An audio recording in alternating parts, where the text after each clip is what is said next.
अशात हसते ठाव ठिकाण माझा पुसते मीच मला मग शोधत बसते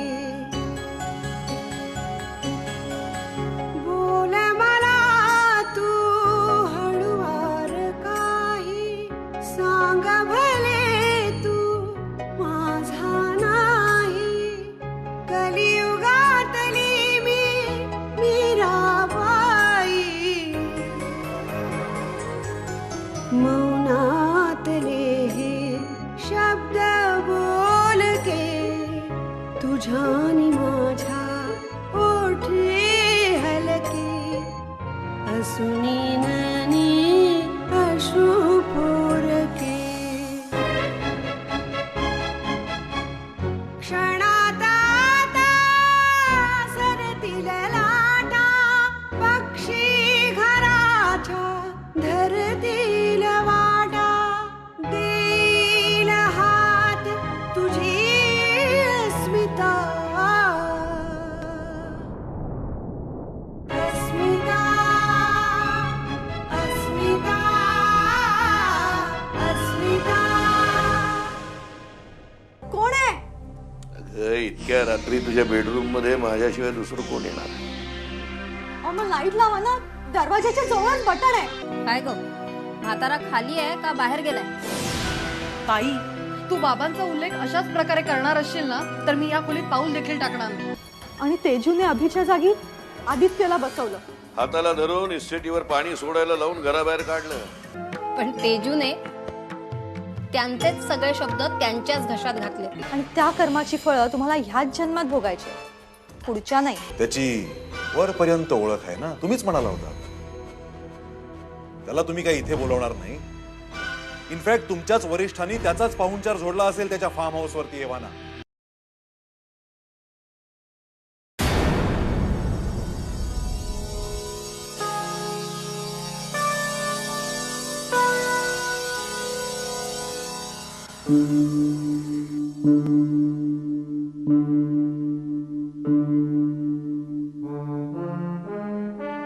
नमस्कार कवाबाई.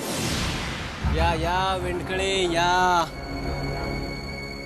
सॉरी 12 हा बसा बसा. काय म्हणताय? काय नाही, तुम्हाला भेटायची इच्छा झाली, आलो. संग्राम शेठच्या बंगल्यावर ड्युटी लागल्यापासून तब्येत एकदम छान झाली. आता तुमच्यासारखी भाईचं माझ्यावर लक्ष आहे म्हटल्यावर काळजीच सोडा. अहो तुम्ही आमच्या संग्राम शेठची काळजी घेता म्हटल्यावर आम्ही तुमची काळजी नाही घ्यायची तर कोणाची? अहो इथं ड्युटीवर लागल्या दिवसापासून बघतोय तुम्ही माझी सोय चांगलीच करता. माझं गुणगान गायची काहीही आवश्यकता नाही. आमच्या संग्राम शेठची काळजी घेणाऱ्याची काळजी घेणं हे तर आमचं कर्तव्य आहे. पण कवाबाई मी काय बोलतो, आपल्या संग्राम शेठचा पोलीस खात्यामध्ये एवढा दबदबा आहे, जे वरपर्यंत ओळख आहे, मग त्यासनी सिक्युरिटीची काय गरज हो? तू का आमच्या संग्राम शेठला साधा सुद्धा माणूस समजतो का रे? अहो तसं नव्ह, म्हणजे त्यांच्या एका शब्दावर 1000 माणसं जीव देतील, मग त्यासनी कोण धक्का लावणार आहे? राजकारण रे राजकारण, हे असं करावंच लागतं. राजकारण कसलं हो? ते तुला नाही कळायचं रे. बरं ते जाऊ दे, तुला इथं कशाची कमी तर नाही ना? नाही. बस असंच खुश राहायचं, मजा करायची, आणि कशाची काही कमतरता असेल ना तर आपल्याला येऊन सांगायचं काय. आणि हो बिनधास्त सांगायचं, मनामध्ये कसलीही शंका न ठेवता. म्हणजे बघा, थोडे दिवस गावाला जाऊन येऊ म्हणत होतो. का असं अचानक काय काम काढलं? ते गावाला जरा पैशाची गरज आहे हो, म्हटलं थोडस पैसे देऊन परत येऊ. कशासाठी? हेच आपलं पोराचं शिक्षण, शेतीची कामं, आणि तो आमचा एक बैल बी आजारी आहे. बरं बरं, मग झाली का पैशाची सोय? अहो कुठली व्हायला पैशाची सोय, पण माझा एक भाऊ राहतोय तिथं बाजूला, म्हटलं त्याच्याकडनं उधार घेऊ, थोड्या दिवसांनी परत देऊ. आणि जर त्यांनी पैसे नाही दिले तर मग समजाच गोंधळ बघा, आणि दुसरा काय बी उपाय नाही. काही काळजी करू नको.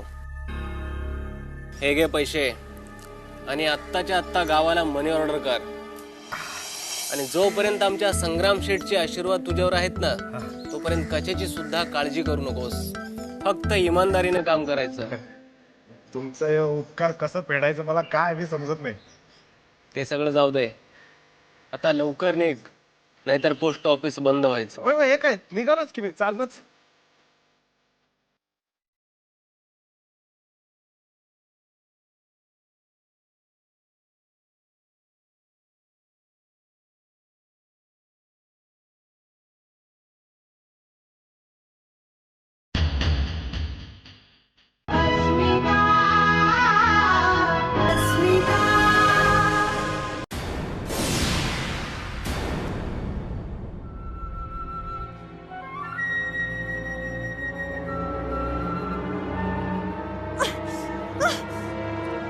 तुम्ही निघून जा इथून.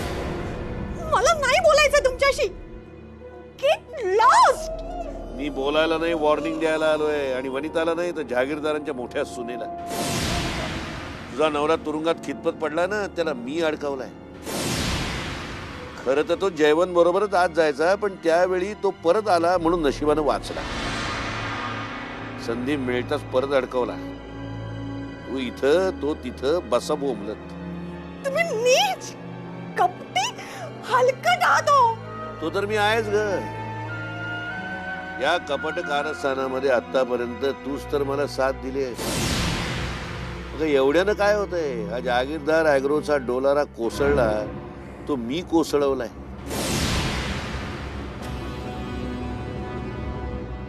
परदेशी कंपनी, सगळी कॉन्ट्रॅक्ट, कागदपत्र, नकली बनावट, नुसता कागदाचा खेळ. तो मूर्ख आदित्य त्या अशोक मल्होत्राच्या बोलण्याला फसला. तुझ्या नवऱ्यानं आदित्यला सावध करायचा प्रयत्न केला, पण थोडक्यात तुम्ही सगळे गाळात गेलेला आहात. आणि यातून तुम्हाला वाचायचं असेल तर मीच वाचवू शकतो. वाचायची शेवटची संधी देतोय. तुझा सासरा भिकारी झालाय, रस्त्यावर आलाय. मी त्या म्हाताऱ्याला संपवलाय. बस कसा आता टाचा घासत. तो माझ्या दरवाजावर भीक मागत आलेला मला पाहायचा.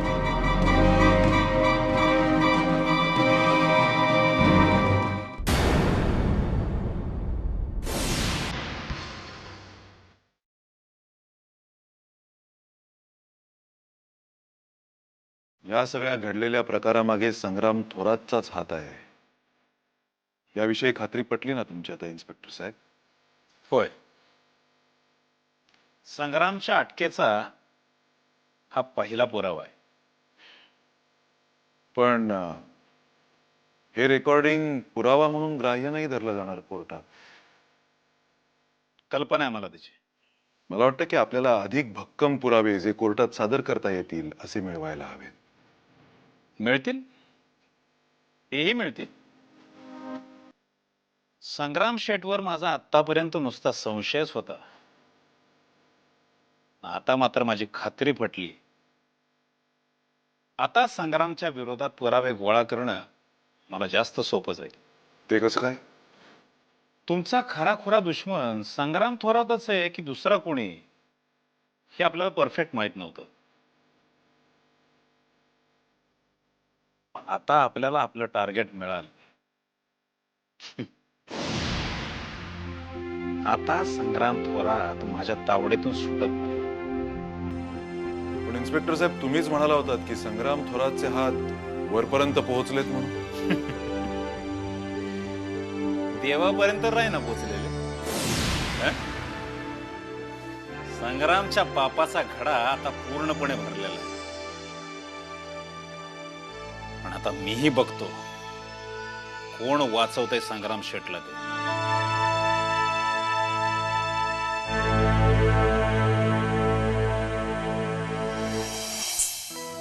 बबडी कॉफी देते असं माझं डोकं खूप दुखतोय ग. देते ग, एवढं वाचून झालं की देते. आता अजून किती वाचायचंय? 5 मिनिटापूर्वी सांगितलं तो कॉफी दे म्हणून. वहिनी जा ना, तू करून घे आणि मला पण आणून दे. वा, म्हणजे आपण आता कॉफी सुद्धा करणार नाही वाटतं. कॉफी नाही करता येते आणि म्हणे माझं लग्न करा. सासरी पाठवल्यानंतर सासरची लोक म्हणतील माहेरच्यांनी वळण म्हणून लावलेलं नाही. उठ, चल लग्न कॉफी झालं ना तरी मी इथेच येईन कॉफी प्यायला, आणि ती तुझ्या आजची. कर. कप्पाळ. सावली ही अशात हसते, ठाव ठिकाण माझा पुसते, मीच मला मग शोधत बसते.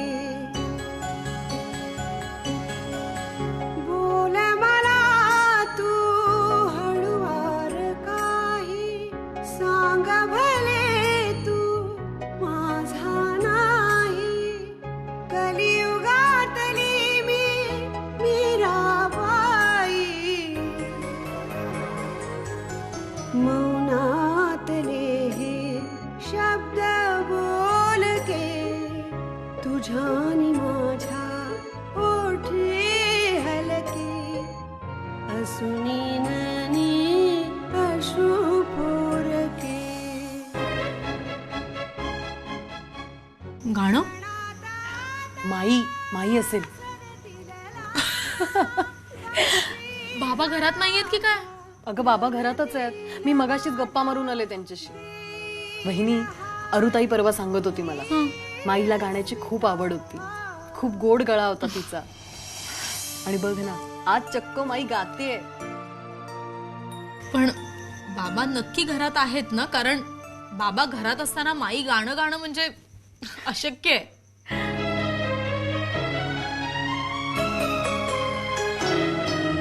सावली ही अशात हसते, ठाव ठिकाण माझा पुसते, मीच मला मग शोधत बसते. बोल मला तू हळुवार काही, सांग भले तू माझा नाही. कलियुगातली मी मीराबाई. हो ना, म्हणजे बाबांच्या स्वभावात किती फरक झालाय ते बघ ना. बाबा आज घरात असताना सुद्धा माई गाते. बाबांच्या स्वभावातला हा फरक नक्कीच चांगला आहे. पण स्वभावातला फरक फक्त बाबांमध्ये नाही आहे, म्हणजे माईंच्या स्वभावातही चांगला फरक आहे. म्हणजे बघ, बाबांना एखादी गोष्ट आवडत नसेल तर बाबा घरात असोत किंवा नसोत, माई ती गोष्ट कधीही करत नाही. Anyways, but I am so happy. माई आज गायला लागली. आणि आता मलाही खूप आनंद होईल जर तू मला पटकन कॉफी आणून दिलीस तर. वहिनी, तुझं पुन्हा तेच सुरू झालंय. मी एवढं संपवते आणि लगेच तुला कॉफी करून आणते. बरं. पक्षी घराच्या धरतील वाटा, देईल हात तुझी अस्मिता. अस्मिता, अस्मिता. हो, संग्रामला अटक झाल्याची बातमी कळली आहे मला, पण काय अर्थ नाही त्या अटकेत. त्याला कधीही जामीन मिळू शकतो. त्याचे हात खूप वरपर्यंत पोहोचले आहेत. बघूया. भंडारे आणि तेजू बघतायत सगळं. नाही, अजून त्याबद्दल विचार नाही केलेला. म्हणजे डोक्यात सतत विचार चालू आहेत. 60 कोटीचं नुकसान झालंय, कमी नाहीये. पण काही निर्णय घेता येत नाहीये मला. हा, हो, हा, ठीक आहे. भेटू आपण 1-2-3 दिवसात. मग ठरवू काय ते. बर, ठीक.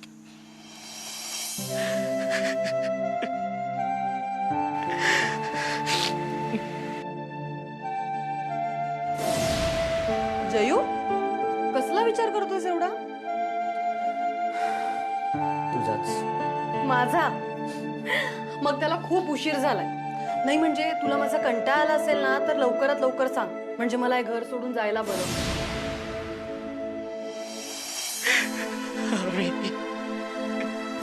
मला कळतंय तुला माझी काळजी वाटते आणि तू हे सगळं काळजीपोटीच बोलतोस. मग मी पण मस्करीच करत होते. आणि तुला काय वाटतंय इतका स्वस्तात सोडणार आहे मी तुला? अजून तुला खूप छळायचं बाकी आहे. आणि काय रे, कोणाच्या कानाखाली वाजवणार आहेस तू?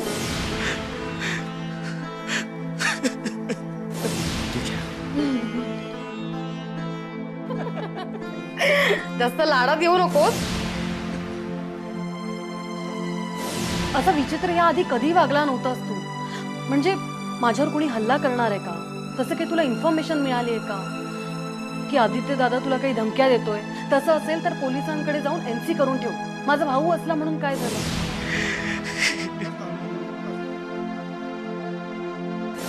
मी काय म्हणतो, आपण लग्न उरकून टाकूया का फटाफट? होईल रे, थोडी काय घाई आहे? नाही घाई आहे ना कसं. अरे आधी मंगळसूत्र एवढे पैसे तर मिळून देत ना.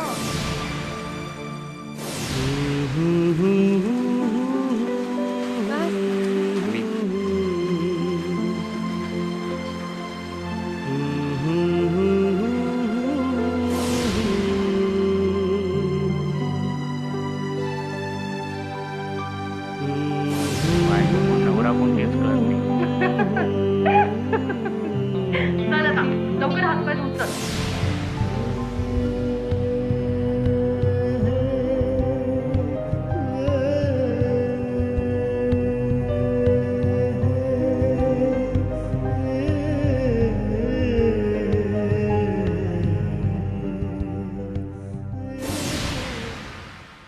हा बोल. एवढ्या रात्री का फोन केलास? बर. अगं नाही ग, झोपले नव्हते, पुस्तकच वाचत बसले होते जरा. हो नाही तसं काही खास नाही. चालेल जाऊया ना शॉपिंगला. ओके हो हो. तू सकाळी कॉल कर मला. ओके चल bye.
Mummy, mummy, Amisha, Amisha, तुरुंगातून कधी सुटला तो? मला नाही माहित. नेमका इथे कसा आला? मुकाट्याने चालता होईत. त्याचा आरडाओरडा थांबव. आणि पोलिसांना फोन करू नकोस. अभिजित जहागीरदाराच्या गाडीमध्ये ड्रग्ज कोणी ठेवले असतील रे? स्वतःहून आले नाहीये, पाठवलंय मला. माझ्या बाबांना ना दया आली तुझी. आमच्या साहेबांच्या कहाणीतले खरे विलन तर तेच आहेत ना, तुमचे संग्राम शेठ. पण दुसऱ्या कोणी ठेवल्या नसतील असं का नाही वाटत तुला? अभि, रागवलास का रे? अरे मग का रागवलास ते तरी सांग. जळता जळता एक ज्योती अंधाराला सांगत होती, होती सच्ची माझी प्रीती. क्षणात आता सरतील लाटा, पक्षी घराच्या धरतील वाटा. देईल हात तुझी अस्मिता,